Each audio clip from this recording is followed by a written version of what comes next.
Hi friends, இன்றைக்கி நம்ம கிச்சனில் ரொம்ப சுவையான மசாலா பால் எப்படி செய்கிறதுன்னு பார்க்கலாம். மசாலா பால் சுவைக்காக மட்டும் இல்லைங்க, அதில் ஹெல்த் பெனிஃபிட்ஸ் ரொம்பவே அதிகமாக இருக்குது. இரவு நேரங்களில் சரியாக தூக்கம் வராதவங்க நைட்டு சாப்பிட்டதுக்கப்புறம் மசாலா பால் குடிச்சிட்டு படுத்திங்க அப்படின்னா நல்ல நிம்மதியான ஆழ்ந்த உறக்கம் வரும். அதே மாதிரி இந்த சீசனில் மழைக்காலங்களில் ஏற்படுற சளி இருமல் பிரச்சனையும் சுத்தமாக சரி பண்ணிடும். இது வரைக்கும் தமிழ் ஃபன் சேனலை சப்ஸ்கிரைப் பண்ணாத நண்பர்கள் சப்ஸ்கிரைப் பண்ணிக்கோங்க. அப்படியே பக்கத்தில் இருக்க பெல் ஐக்கனை கிளிக் பண்ணிடுங்க. பட்டை இந்த மாதிரி சின்னதாக 2 துண்டு எடுத்துக்கோங்க. 3 ஏலக்காய், 2 கிராம்பு, 15 மிளகு இடித்து எடுத்துக்கோங்க. இந்த மாதிரி மஞ்சள் எடுத்து ஒரு சிறிய துண்டு எடுத்து இடித்து வச்சுக்கோங்க. ஒரு பெரிய துண்டு அளவுக்கு இஞ்சி, அதையும் இடித்து வச்சுக்கோங்க. 6 டேபிள் ஸ்பூன் அளவுக்கு பனங்கற்கண்டு எடுத்து வச்சுக்கோங்க. இப்போ நம்ம ஸ்டவ் ஆன் பண்ணிவிட்டு 1/4 டம்ளர் அளவுக்கு அதில் தண்ணி சேர்த்து கொதிக்க வச்சிடலாம்.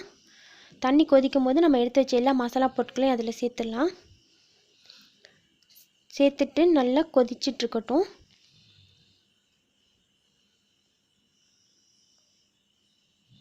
இந்த மாதிரி நம்ம மசாலா பொருட்களை தண்ணியில் சேர்த்து வேக வைக்கும்போது அதோட மசாலா பொருட்களில் இருக்க எல்லா மசாலாக்களும் அதோடய ஸ்மெல்லு, அதோடைய மருத்துவ குணங்கள்லாம் ஃபுல்லாக சீக்கிரமாக வந்து நம்மளுக்கு தண்ணியில் இறங்கிடும். அதுக்கப்புறம் நம்ம 10 நிமிஷம் சிம்மில் வச்சிடலாம்.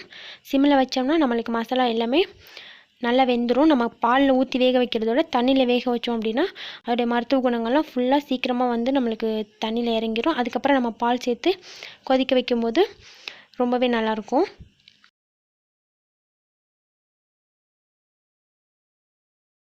இப்போ இந்த பால் வந்து நம்ம 300 ml சேர்த்துருக்கேன். அது வந்து 200 ml வர வரைக்கும் நல்லா காய்ச்சிக்கலாம். அடிக்கடி நல்லா கலந்து விட்டுட்டே இருந்து காய்ச்சிருங்க.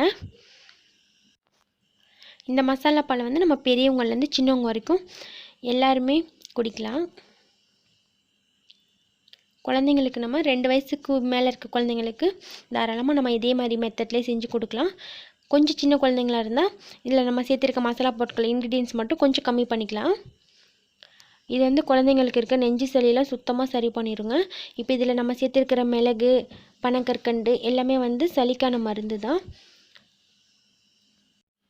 இதில் நம்ம சேர்த்துருக்க மஞ்சள் வந்து தொண்டை வலியெல்லாம் சரி பண்ணிடும். தொண்டையில் ஏற்படுற இன்ஃபெக்ஷன்லாம் வந்து சரி பண்ணிடுங்க.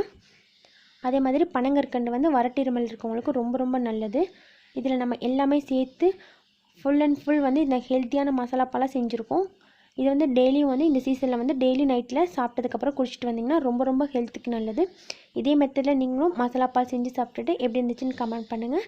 இந்த வீடியோ உங்களுக்கு பிடிச்சிருந்துச்சின்னா மறக்காமல் லைக் பண்ணி உங்கள் ஃப்ரெண்ட்ஸுக்கும் ஷேர் பண்ணுங்கள். தேங்க்யூ.